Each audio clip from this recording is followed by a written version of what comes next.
Welcome to Mac Moments. I am Melissa Chavez, founder and CEO. This podcast is a space for honest conversations about focus, leadership, and what it really looks like to build and grow a business in real time. Each episode is a moment to slow down, think clearly, and move forward with intention. Let us get started. We have Bryan Clark with us today, and tell us a little bit about yourself and what you're doing these days. Sure. So a lot of people, they know me as the marketing guy, the guy who does websites, but a lot of people don't know that, for over 17 years, I've worked in engineering, quality, manufacturing with automotive companies, and I decided to lean into that even more and work on helping companies turn profits, reduce waste, improve their throughput, anywhere from, a manufacturing site working 200 to 600 people. Wow. Or small businesses that are, a one-man band or... One-man band. I've heard of one-man show, but I like this. Yeah. One-man band sounds better. You Yeah. know you're in marketing if you say it like that. Yeah. So you've transitioned, you've pivoted. Kind of share with our audience why you felt it was time to make a change in your career, because you've gone from one to another. Now you're pivoting to something else, just using all of those experiences. Mm-hmm. I think when I started my business the first time, it was more about, I want to help small business. And marketing was great, and it does a lot for businesses, helps them a lot.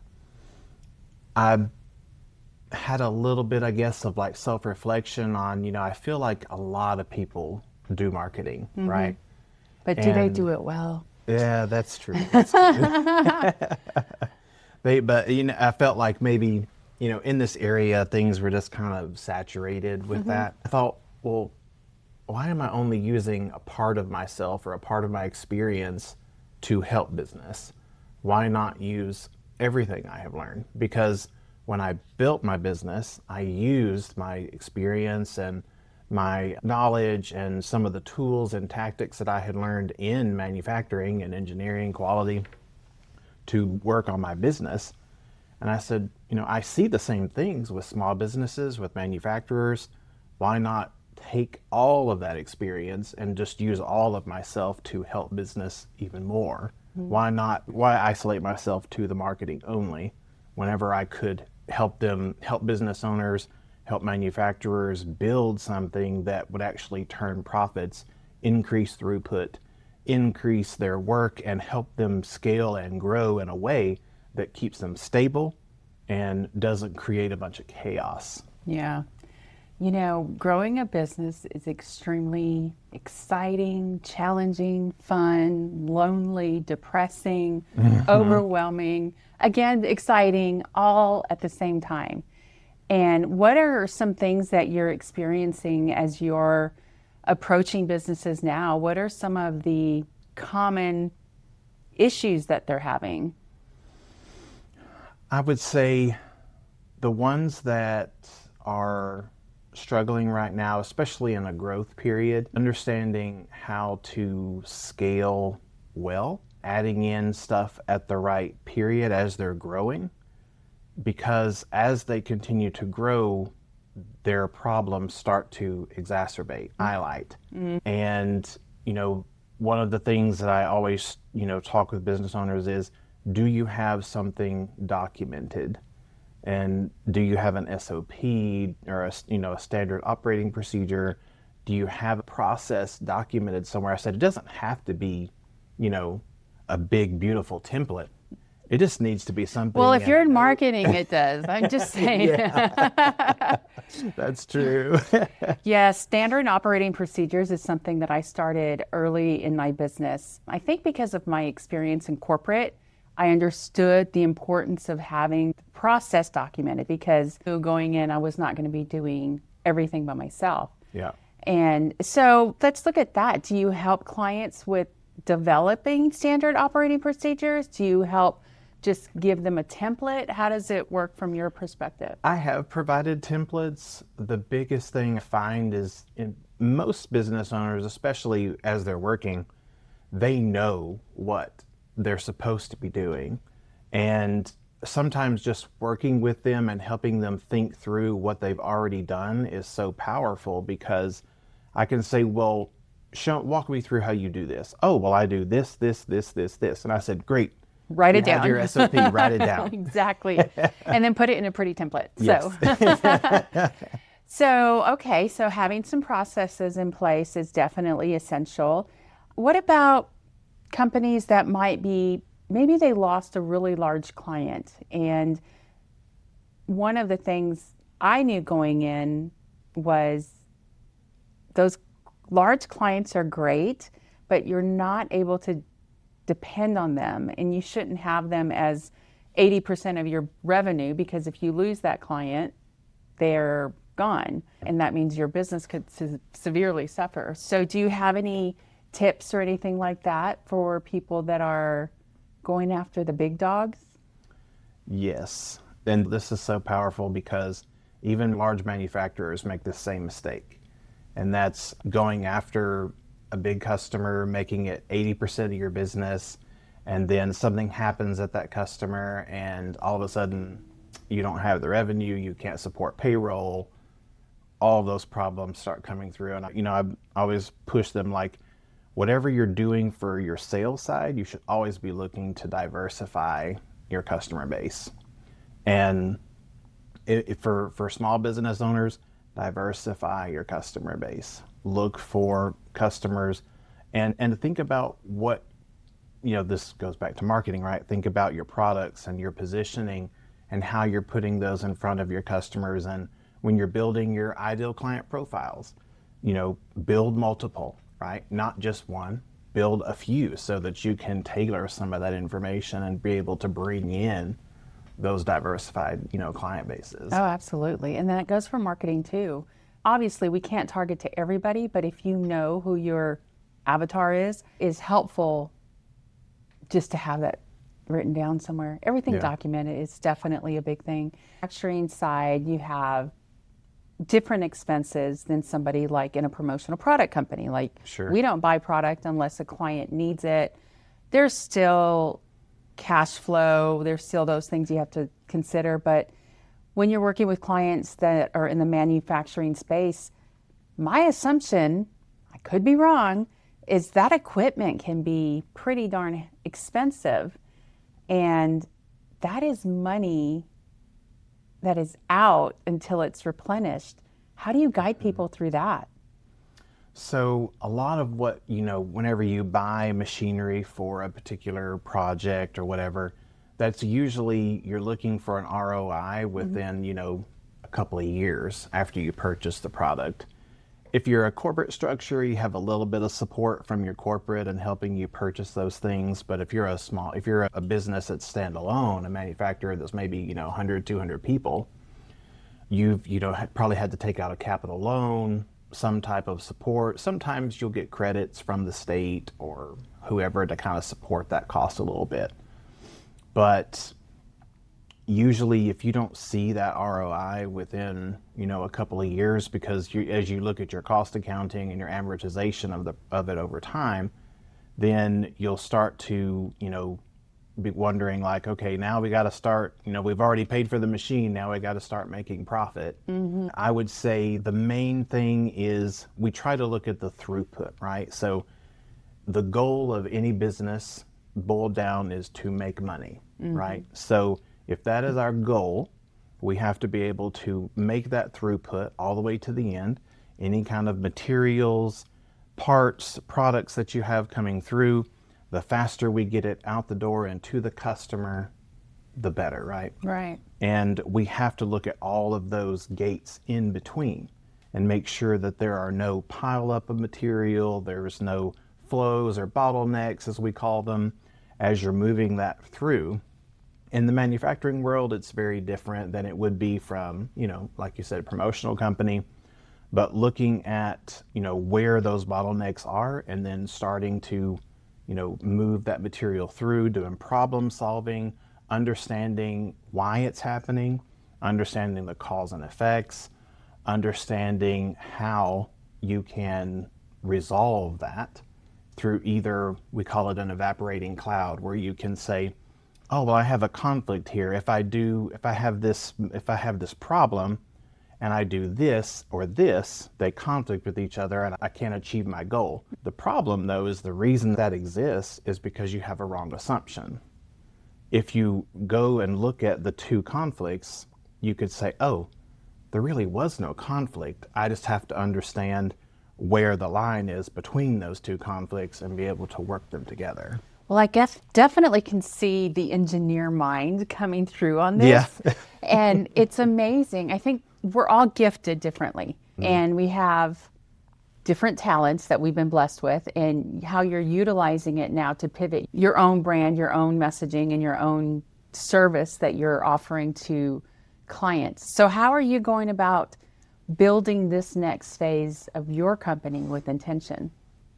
So my biggest drive right now is, taking my experience and stories that I've done over the years and case studies and starting to post those on LinkedIn, trying to pivot a little bit towards, okay, I'm not talking about just websites or just, this type of thing anymore. Now I'm talking about stories of where, I helped a customer go from, being in the hole to now 11% net profit, those types of stories to bring up for that and kind of show off my expertise and my experience and start, building, authority and positioning. So, isn't it fun?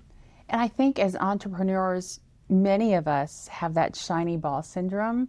We'll go and think of another idea, another idea, another idea. And one of the things that I have found valuable is I'm like, I hear you. Friday afternoon is when I look at the idea. I'm going to give you some attention. If it fits our portfolio, it will fit. If not, okay, bye-bye. I've at least given it a thought. So when you have different experiences in life, corporate, self-employed, and now you're helping other businesses self-employed again, you're utilizing all of the experiences that you've gained throughout your life. What do you feel has been, well, let's do it this way, most valuable from a corporate side, and then what was most valuable from the personal side? I would say the most valuable from the corporate side was exposure to working with multiple people, learning how to build leadership skills, how to build rapport, how to create buy-in. Because whenever you work in a large company, you can convince one person, but if you can't convince all of them, yeah. then you're not going to be successful. And I think that is like, you may not be, like, I could probably be the worst engineer in the world, but if I could convince 5 people in a leadership team that they need to start doing corrective actions for issues that repeatedly occur, then I have probably helped them more than any other person that came before me, right? So I may not know how to, I may not recall all the formulas off the top of my head for a particular issue or well, reason. There's chat for that now. Yeah, exactly, yes.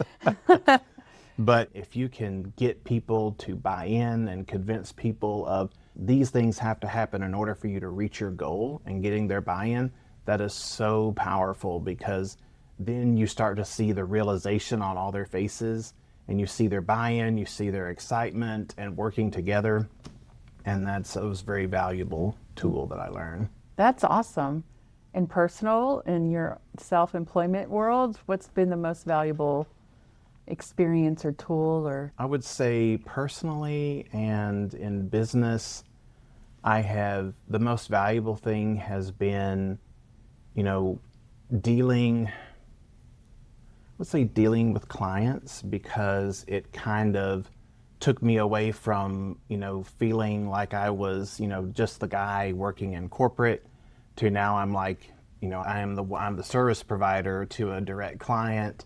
It improved my customer service. It helped me with, understanding feedback better.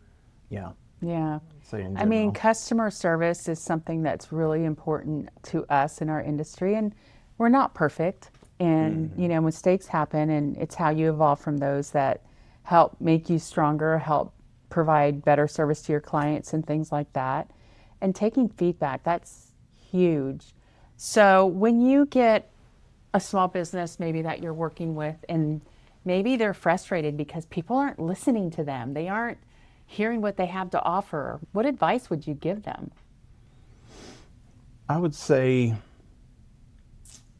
I would want to know what they're saying. I'd want to understand firstly, like, what is the message? Understand clearly what they're trying to put out there, because sometimes if a client, especially we know well in marketing, if a person doesn't see you as the solution to their problem, they're not going to come to you. Right. Right. So it could be maybe, as a person is trying to get people, maybe they're promoting just the product or the service, or maybe they're only talking about the benefits of the product or service, but they're never talking about the solution, or even talking about, what the customer will experience, what their resolution is for the customer. That I find that's a lot like, well, I'm putting this stuff out there, I'm posting on Facebook every day, I'm doing this and this and this, and nothing's happening. It's just, it all sucks, and I don't want to do this anymore. It's a waste of money and da-da-da-da. Yeah. Yeah.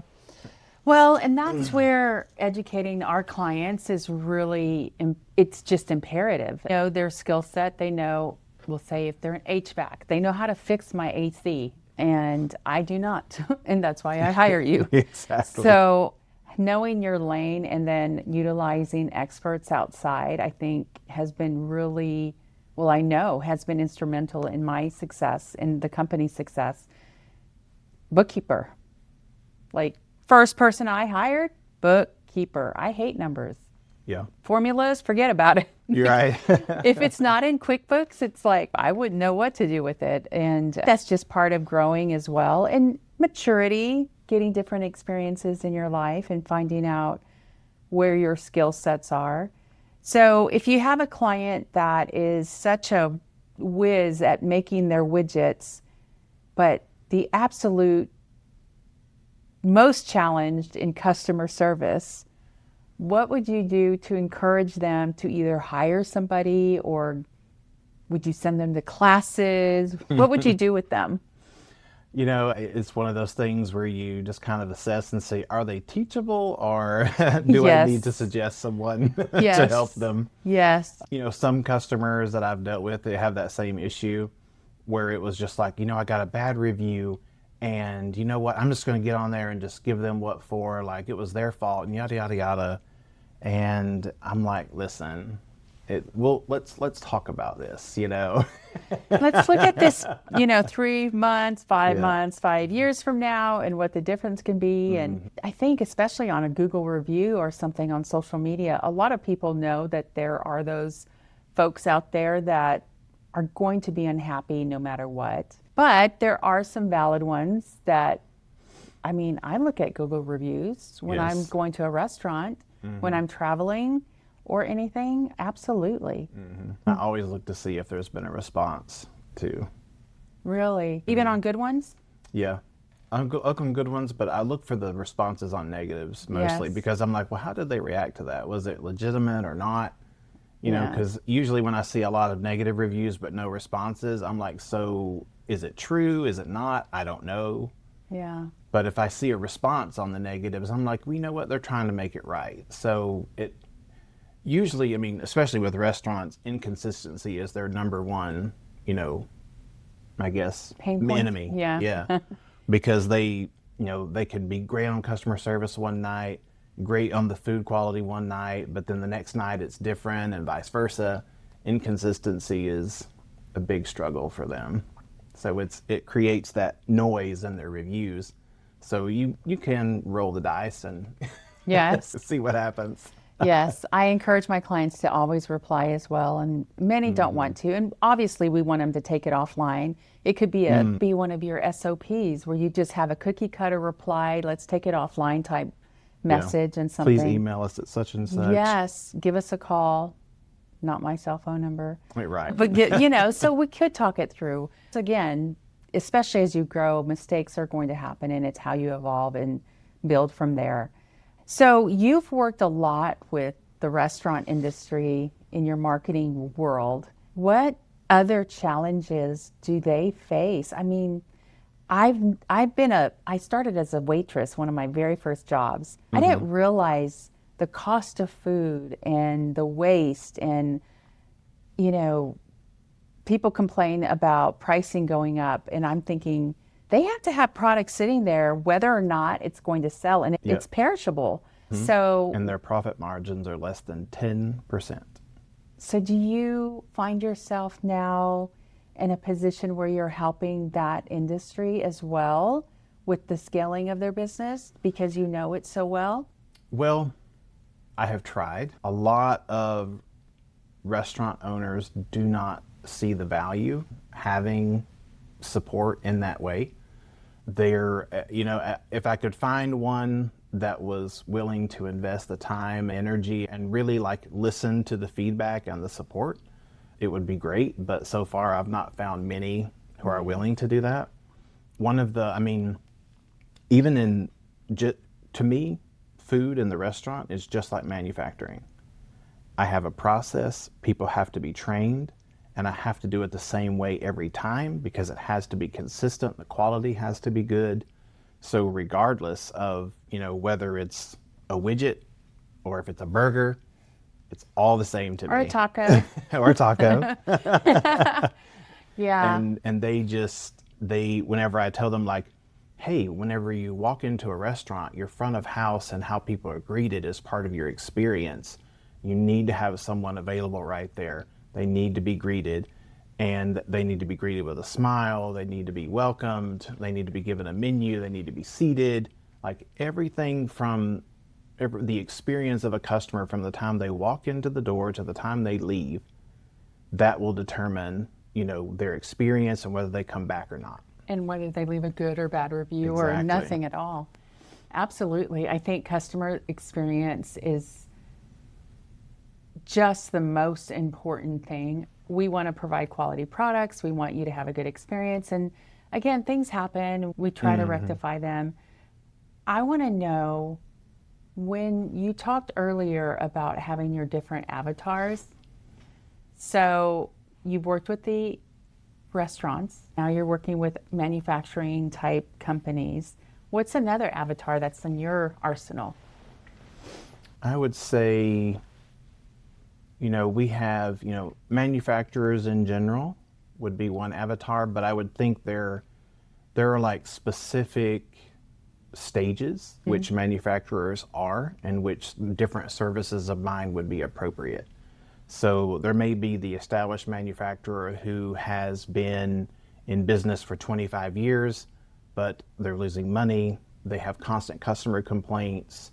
They aren't able to, make payroll. They're struggling, month to month to turn a profit. Then you have manufacturers who are trying to burst into the automotive sector, who want to transition away from, a standard ISO 9001 to an IATF 16949, and they want to move into that space, so I help them achieve that certification and go there. And then you have the third one who is I'm stable, I'm good, but I want to grow and I want to do more. How can I improve on my existing operations? So those are different services, different forms, and different ways that I can help them do that. So that's exciting. Yeah. I mean, there's so much business in Huntsville and Decatur, because you're from Decatur, and the surrounding areas. And I think this area has so many newcomers and opportunities and competition, but it's all a good competition. Do you find that? Yes, yeah. I mean, I'm on the board for the American Advertising Federation, and one of the things I love about being on that board is there's all these advertising agencies all working together. And it is the most beautiful thing. They help do their annual events. They help with students that are trying to come into the industry and just support one another. And I don't know. I just think it's a great thing. And I don't know that it's everywhere like that everywhere. But I had a friend when I first started in business. She told me, she said, there's enough to go around for everyone. And a lot of businesses don't have an abundance mindset. And that, for some reason, that stuck with me. And it's just kind of been my mantra and my motto whenever I see other, marketing agencies or other advertising agencies, and I see them out there, I'm like, cool, I know, I could name probably like 5 or 6 agencies in this area, and I'm like, cool, I see who they're going after, I see who these people are going after, and you know what? None of those are any of the customers that I would even want to serve. So, clap for your competition, good, and go be glad. successful and represent our industry as a whole in a positive way. So, I think that when I had a company in Texas, I was much younger and I didn't have necessarily that mindset. I was encouraging and I wanted people to be successful, but my direct competition, rather competitive. I wanted to win. Yeah. But as I've gotten older and having experiences, and honestly, COVID, I'm pretty confident that COVID had a huge impact on all of us as far as that mindset. It's like, yeah, let's all win.